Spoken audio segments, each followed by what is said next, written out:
right, the time is 3 p.m. on Tuesday, August 5th, 2025. I'm calling to order the Board of Equalization.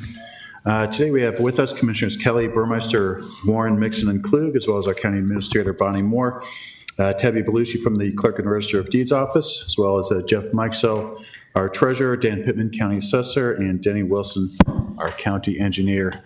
Please silence your cell phones and stand for the Pledge of Allegiance. I pledge allegiance to the flag of the United States of America and to the republic for which it stands, one nation, under God, indivisible, with liberty and justice for all. A copy of the Nebraska Open Meetings Act is located on the north wall of the county boardroom. With that, we'll move to agenda item 4, which is public comments. If there's anybody from the public that wishes to address the Board of Equalization before moving to the rest of the agenda, please come forward now. Seeing none, we'll move on to item 5 is the consent equalization agenda. Items of regular business that are routine and expected to be adopted without dissent. Entertain a motion. Motion to approve. Second. Motion by Warren, second by Mixon. Any discussion? All in favor, say aye. Aye. Opposed? Ayes 5, nays none, motion carried. All right, moving on to the regular equalization agenda. Item 6.1 is rejection of homestead exemption form 458R for Troy Peterson for lot 159 Fontenelle, parcel 0104775594. Protest, Troy Peterson applicant, if you would like to get up and say anything, otherwise no need. Jim, please come forward. And if you would, please state your name for the record. My name is Heather Kronk Anselmo, soon to be Peterson. We were married. I am Troy's wife. He was unable to attend today. Would you like me to just tell a little bit about, I guess, okay. Troy is 100% disabled, service-connected veteran. He does have multiple sclerosis, affects him on a daily basis. I think Jose is coming. I think the battery may be toast. Can you hear me if I just speak? Yeah. Okay. There he goes. Troy received 100% disability rating in 2018. He also received his first homestead exemption in 2018 on his previous home. He was divorced a few years ago and sold that home. He lived with me starting in June of 2023. I was owner of my home, mentioned there, 513 Laurel in Bellevue. He has contributed financially and physically to our home. Since then, we blended our family, and 3 of his children, actually 4 of his children, have lived with us in that home. We did not see the requirement for showing ownership from the 1st of January, but he has lived continuously in the home for over 2 years. He is on the deed as an owner now, and we did present the filing prior to the June 30th deadline.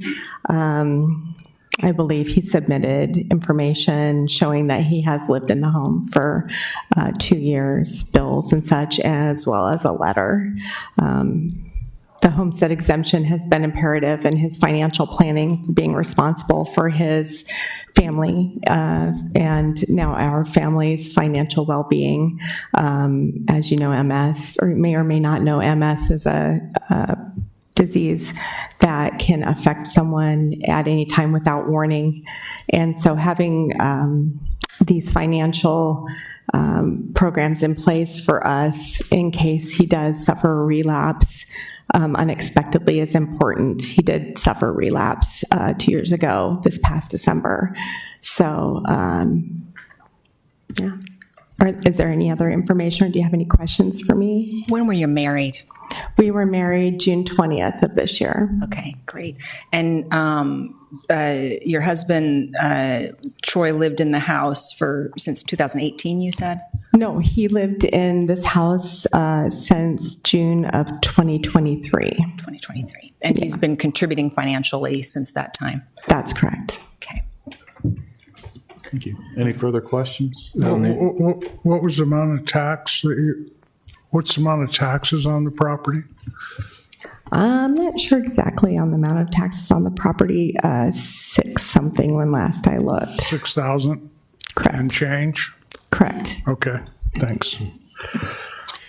And then the last question I would have is, when was his name put on the title? His name was put on the title, I believe we filed it June 25th Of this year? of this year. Okay, okay.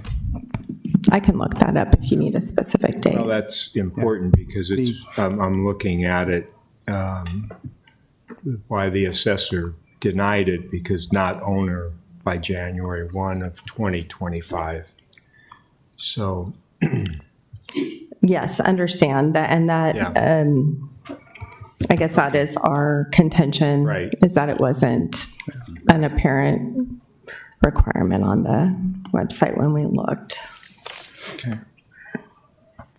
Any other comments from the board, questions? Just want to say thank you very much for being here. Yeah. Express our apologies to you. I express our apologies to you and your husband that you shouldn't have to do this. So I appreciate the chance. Thank you. And thank him for his service. I'd like to make a motion if I could. I move that the Troy Peterson Homestead Exemption application for Lot 159 Fontanelle, parcel number 104-77594, be approved because the applicant, A, has been contributing financially to the property since June of 2023, B, formed his permanent disability, his permanent resident, and C, has a bona fide ownership interest in the property. Second. We have a motion by Warren, second by Burmeister. Any further discussion? All in favor? Say aye. Aye. Aye. Opposed? Ayes 5, nays none, motion carried.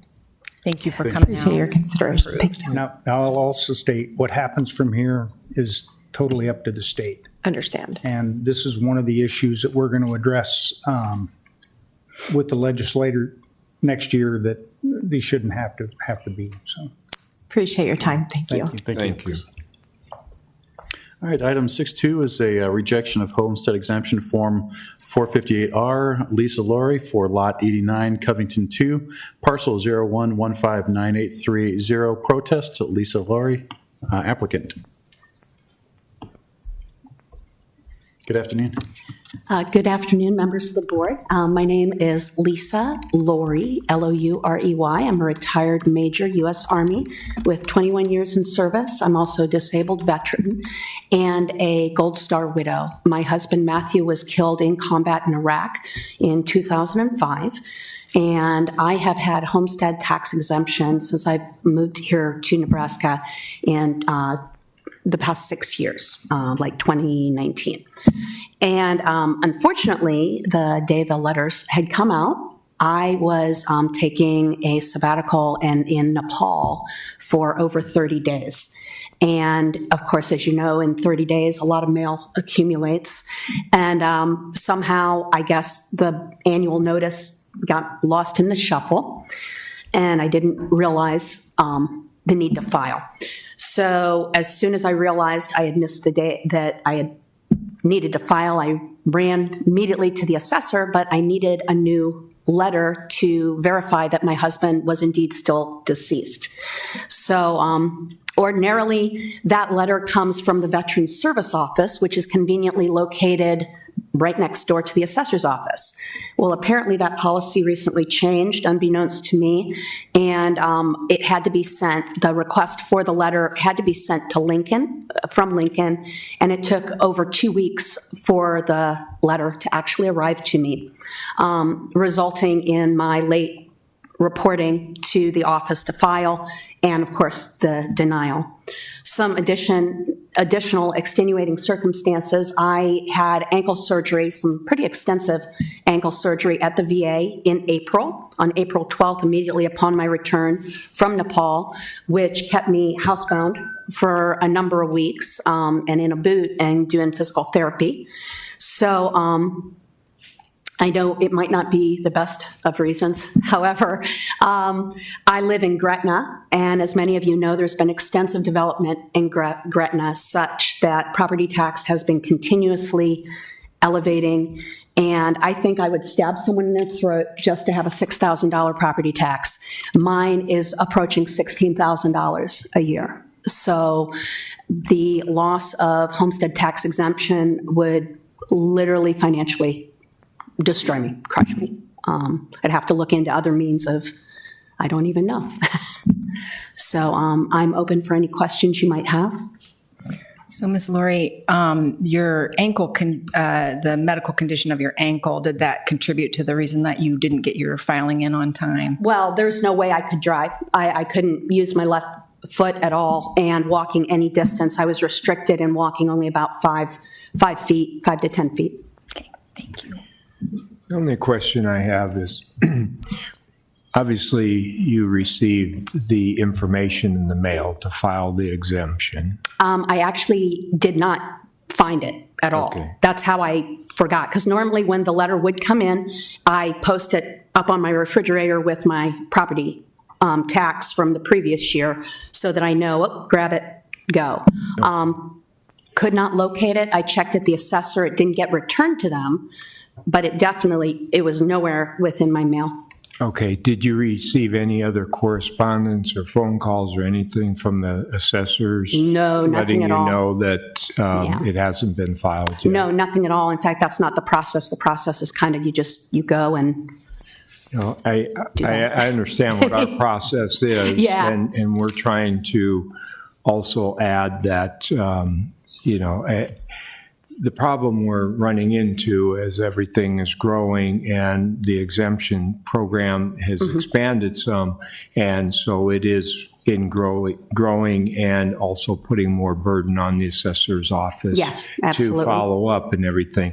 But I'm just asking because we want to make sure that there should be additional follow-up other than the letter going out. So, and you say you don't even recall getting the letter, or yeah, you didn't. absolutely not. Yeah. If it arrived while I was out of the country. So, Okay, thank you. thank you.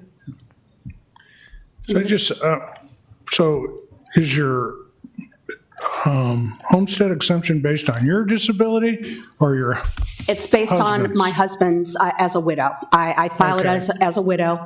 My disability is 70%. So it transfers directly to you when he became deceased? Is that how it When works? he passed away, he was killed in combat, and it's immediately because I'm the spouse of a veteran killed in combat. Well, I didn't know that. I'm a veteran. I wasn't aware that's how it works. So, so I don't know. I'm going to be a little less kind than Commissioner Warren. I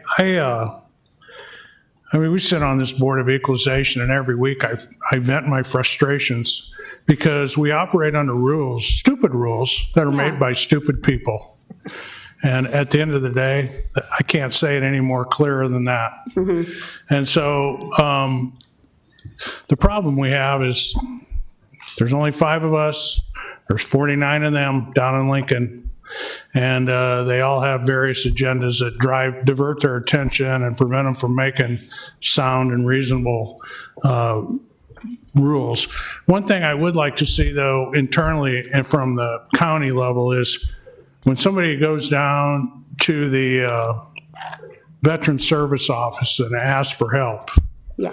and especially on something as substantial as a homestead exemption, my expectation would be that if we're time compressed, that they get in their car, their county car, and they drive it down to Lincoln and make sure it gets through the process in a timely manner, not 2 weeks later. Right. Because 2 weeks could be the difference between, several $1,000s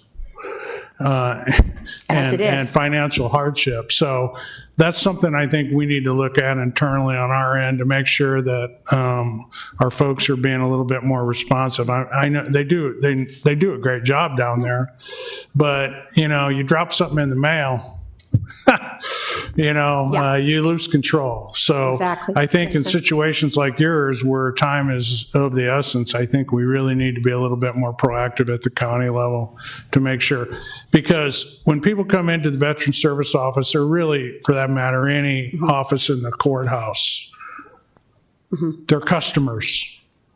And we need to treat them like that, not like they're a nuisance or, so sometimes we become a little bureaucratic even at the local level, and we need to work on that. But apologize that you had to come here and do this. Again, just like, Ms. Peterson, it takes a tremendous amount of effort, and you shouldn't have to do that. I mean, especially since you've been receiving it for so long, it should almost be automatic. I mean, maybe validate it once every 5 years, but it shouldn't require you to apply every year. It's a ridiculous requirement.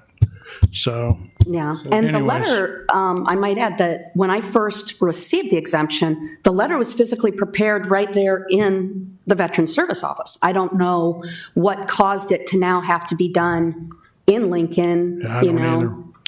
And they were very helpful. I've always had a wonderful experience. We have a great through the veteran Service Office, but their veteran hands are service tied. office. We do. obviously. We do have a great veteran service office. I mean, Sarpy County has a lot of veterans, and they have a huge workload.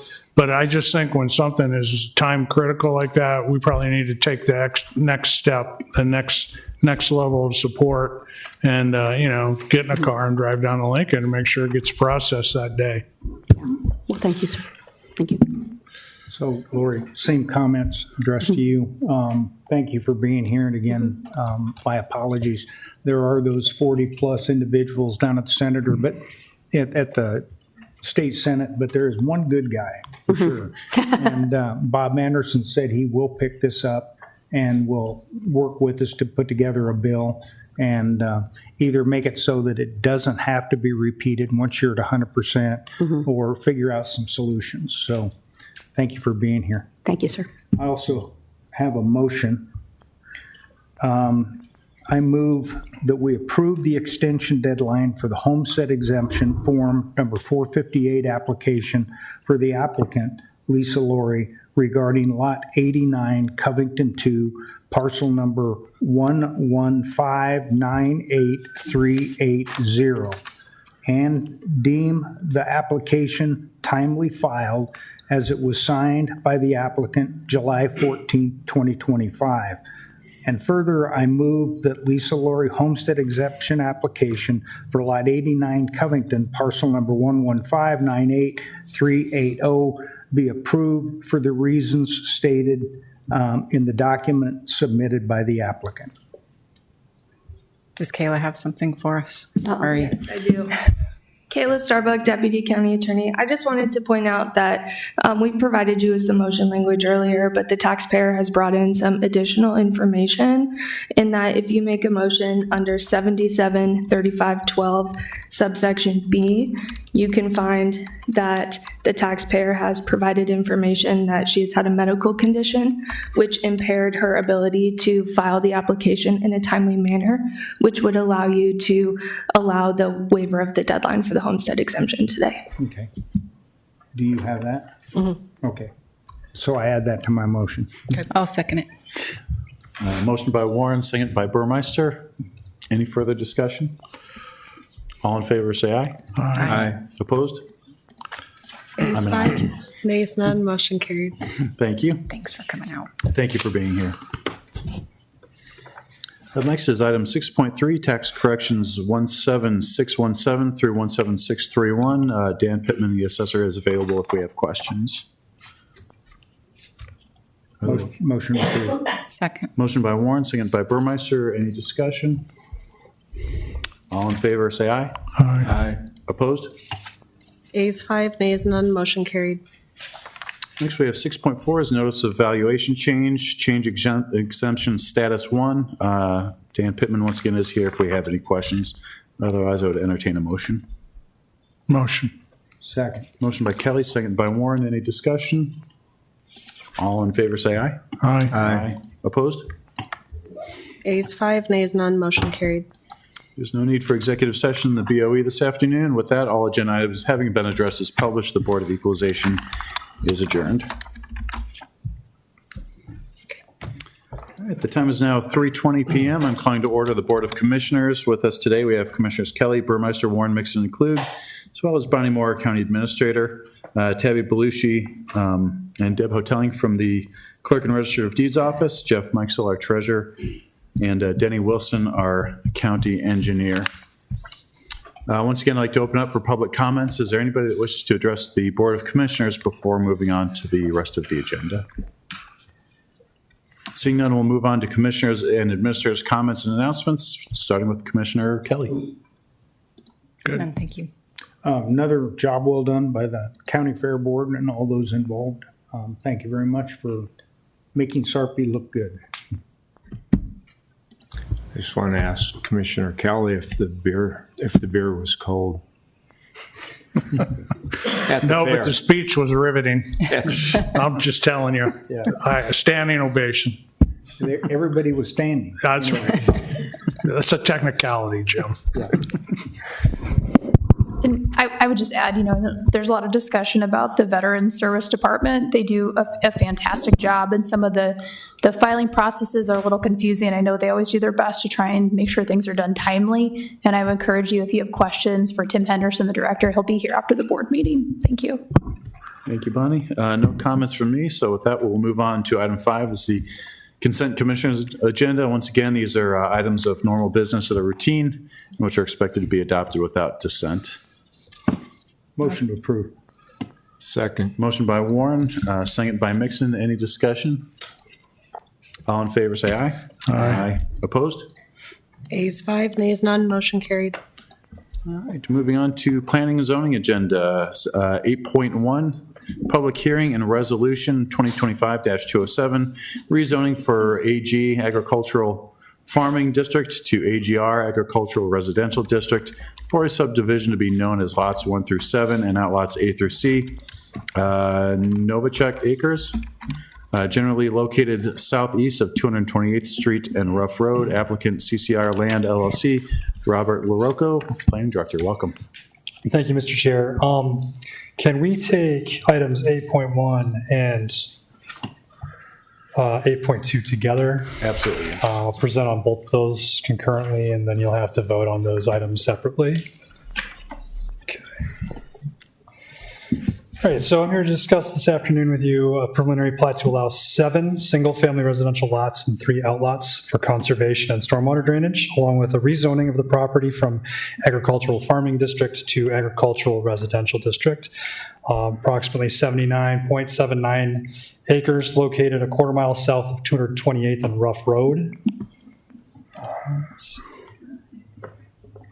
Future land use plan shows the general location of the property.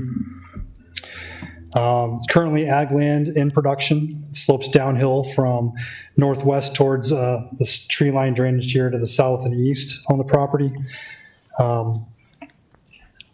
The entire site is located within a conservation development overlay.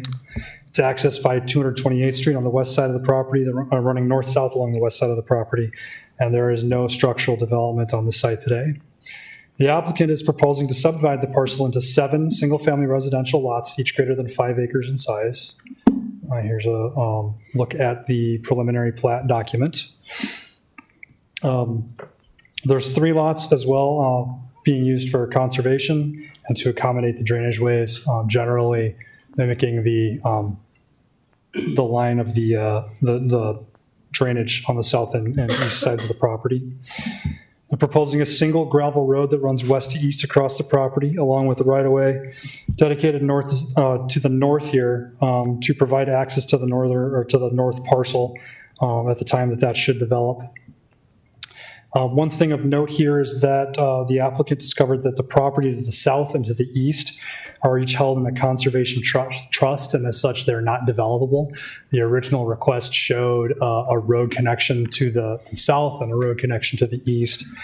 But once they determined that those properties would never be developed, they revised the plat document.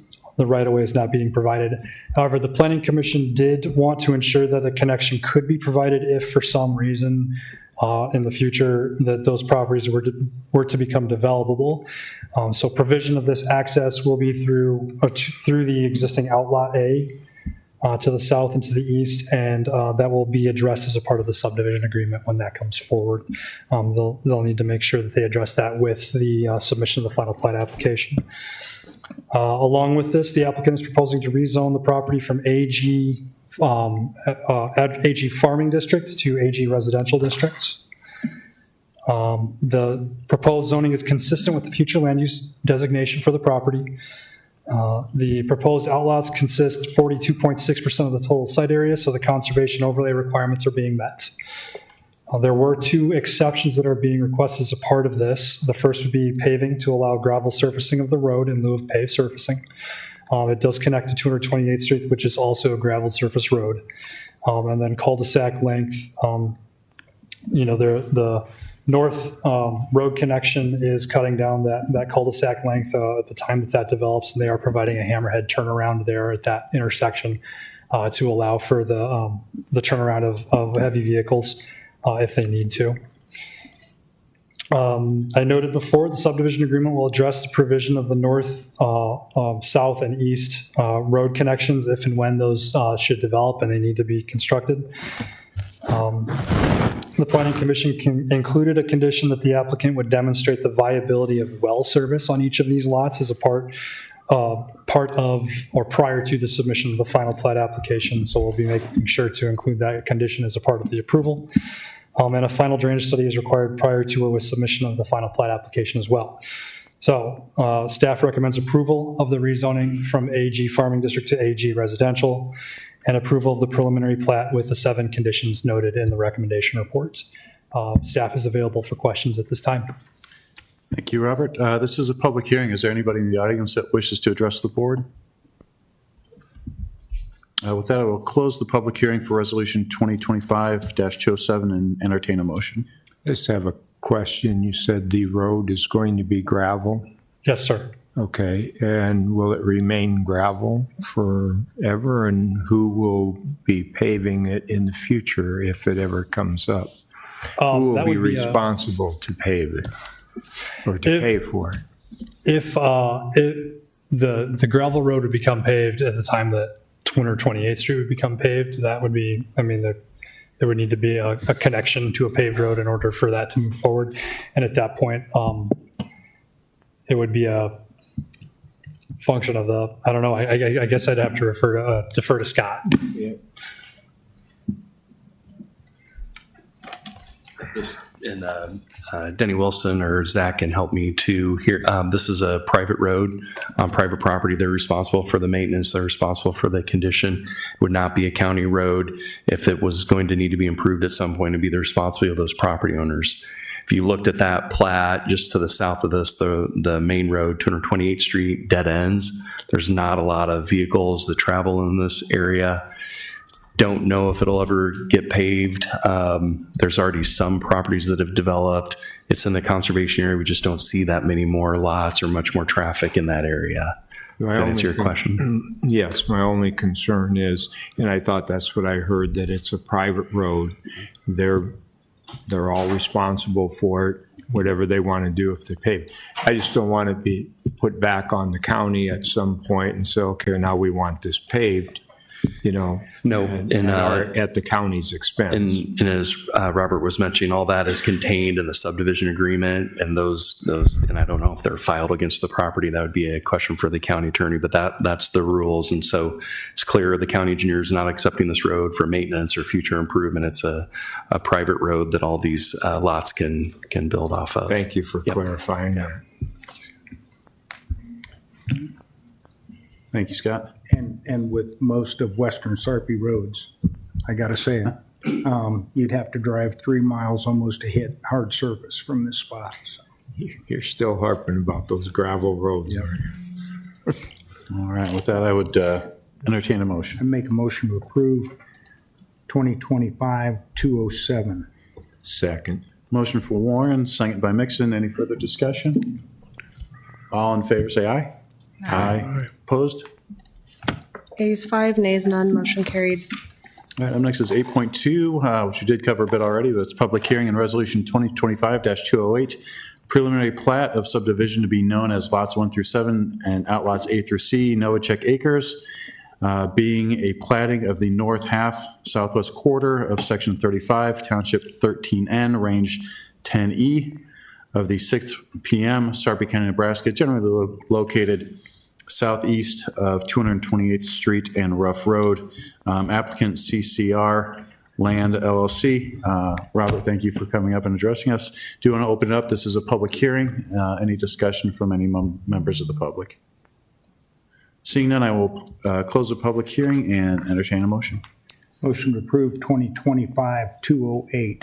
Second. Motion by Warren, second by Mixon. Any further discussion? Seeing none, all in favor, say aye. Aye. Opposed? And I'm an aye as well. Mr. Ayes Ruff, you 5, didn't nays- want to get up and talk, did you? Ayes 5, nays none, motion carried. All right, moving on to the regular commissioners' agenda. 9.1 is Resolution 225-196, agreement with Felsberg, Holt, and Olvig for 132nd Street and Giles Road. Conceptual roadway improvements project C77 26-11. Zach from the County Engineer's Office. Welcome. Good afternoon. So this agreement includes two parts. FHU, for the first part, will look at the signal timing at the two intersections of 132nd and Giles to see what can be done to improve traffic flow in that area. And then the second part of this agreement, they would look at more further down the line improvements that we can make at that intersection. So I'd be happy to answer any questions. Thank you. Any questions? Entertain a motion. Motion to approve 2025-196. Second. Motion by Warren, second by Burmeister. Any discussion? All in favor, say aye. Aye. Opposed? Ayes 5, nays none, motion carried. Item next is 9.2, Resolution 2025-214, award the low bid for professional auditing services to Hayes and Associates LLC in the amount of $62,100 for the fiscal year 2026. Beth Garber, Assistant County Administrator. Thank you. On July 14th, the Purchasing Department opened two bids for auditing service. It's recommended the bid be awarded to the low bid Hayes Associates. Fiscal year 25 audit cost at $62,100. The second bidder, just for reference, the fiscal year 25 cost was $109,500. Dan Talakis, our CFO, is here if you have any questions. Thank you, Beth. Any discussion from the board? Motion to approve. Second. Motion by Burmeister, second by Warren. Any discussion? All in favor, say aye. Aye. Opposed? Ayes 5, nays none, motion carried. All right, item 9.3, Resolution 2025-212, award the low bid to Gee Asphalt. Is that right, Scott? I think so. Gee Asphalt Systems, Inc. for the 132nd Street Asphalt Seal Coat, Project C77 25-24, in the amount of $52,188.82. Scott Bovick, Deputy Administrator. Thank you, Commissioners. You'll remember that in 2023, the County Engineer's Office did an asphalt overlay on the section of 132nd Street from Highway 370 to Cape Hart Road. What we're doing is a couple years later coming back with doing a seal coat that helps preserve the life of the road. So the last one we did was on Buffalo Road in southwest Sarpy County. We did receive two bids on this. G Asphalt was the low at $52,188. It's just going to take them a short time to apply this seal coat and should happen in the next couple of months. Happy to answer any questions you have. Thank you, Scott. So they're going to have to close the road while they're doing that? I don't know if we're going to have They'll be down to one lane. down to one lane, One lane keep at a traffic time. going. Motion to approve. Motion by Warren, Second. second by Burmeister. Any further discussion? All in favor, say aye. Aye. Aye. Opposed? Ayes 5, nays none, motion carried. All right, 9.4 is up next. Resolution 2025-213, award the low bid to Omaha Electric Service, Inc. for the 174th Street and Highway 370 Traffic Signal Project, C77, 21-02 in the amount of $777,388.99. Once again, Scott Bolovic. Thank you. The county received 5 bids on this traffic signal project. It includes some concrete work at the intersection that needs to happen on the approaches, and then the installation of the permanent traffic signal. The low bid was from Omaha Electric Service for the $777,388.99. The engineer's estimate was $1,049,935. So this low bid is about $275,000 under what we estimated. The project will consist of kind of 2 parts because there's such a long lead time on these signals. Once the Omaha Electric receives a notice to proceed, they have to have the design of the signals and the order completed within 6 weeks. And it might take 6 months or so to actually receive those signals. Once those signals arrive, then they have 70 calendar days to actually complete the project. Just want to be upfront with everyone. That's probably next summer sometime, but that's the schedule. We will be partnering with the developments to the north. That's Tiburon Commercial is the name of that. They're responsible for paying a portion of the signals. We already have an agreement with them. We'll be working with the properties developments to the south to also contribute towards the signal. And so probably in the next few months, you'll see those interlocals come before you. With that, I'm happy to answer any questions. You said that there's 2 parts to this. Is Omaha Electric Service doing both parts? Yeah, they're the general, so I think they'll have a sub who may do some of the surfacing work or the concrete work. Okay. But they're proficient in doing traffic signal projects. What was the bid just on the signals? I don't think we broke it out. It was all in there as different units. So I don't know what there's a big, if you go through your packet, there's hundreds of line items on the specifics, but I'm not sure exactly what the signals or the poles were on a unit cost. Okay. And the only reason I'm asking, when I was looking at this earlier and I saw that amount of money and I didn't realize there was other work, I'm looking, that's just for traffic signals. And again, I don't know, I don't want to be the guy don't know what I'm talking about, but I look at Lincoln and they're using those roundabouts really very successfully. I know I don't think we'd want to put it on Highway 370, but in other areas to avoid signals, because the signal costs are quite high, and then obviously you're at the maintenance and everything. But so a couple things on that. This is on the NDOT highway. They have a very strong standard of what they want for signals, so that does increase the cost, and we've seen that on other projects. If we were off a highway doing a typical signal, it'd be much less, probably half that cost. The other thing that I would say is, if you remember when you adopted the Western Sarpy Transportation Enhancement Program, it does have in there that when we're looking at roads, we consider roundabouts and the long-term costs and ultimate traffic flow, so that there's a process in place between the cities to look at that. In terms of Highway 370, we're stuck with another signal, but with the growth that's happening right in this area, this signal is important. And one last thing I would say, we do have to wait for NDOT to approve the warrants on the signals on their highway.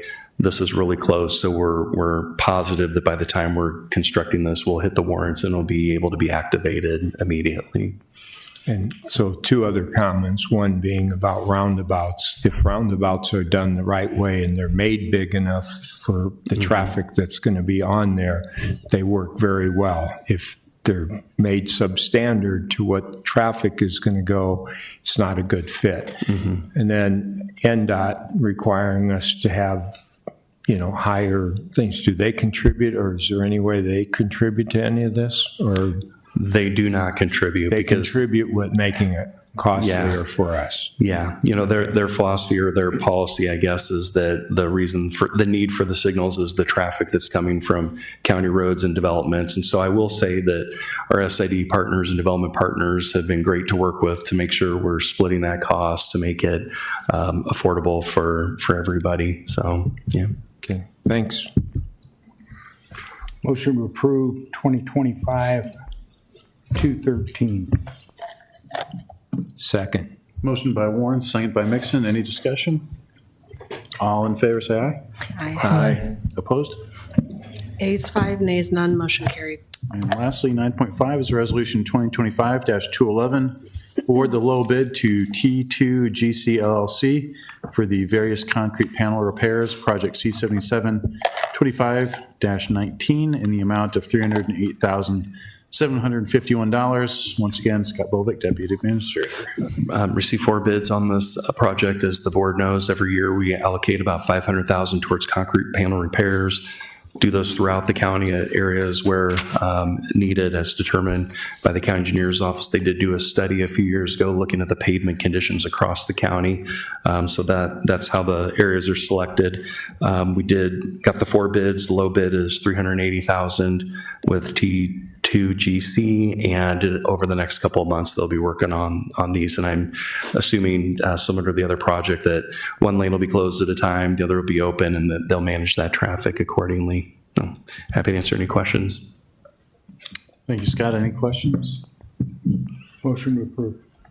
Second. Motion by Warren, second by Burmeister. Any discussion? All in favor, say aye. Aye. Opposed? Ayes 5, nays none, motion carried. I don't believe we have a need for executive session this afternoon. So with that, all agenda items having been addressed as published, the Board of Commissioners is adjourned.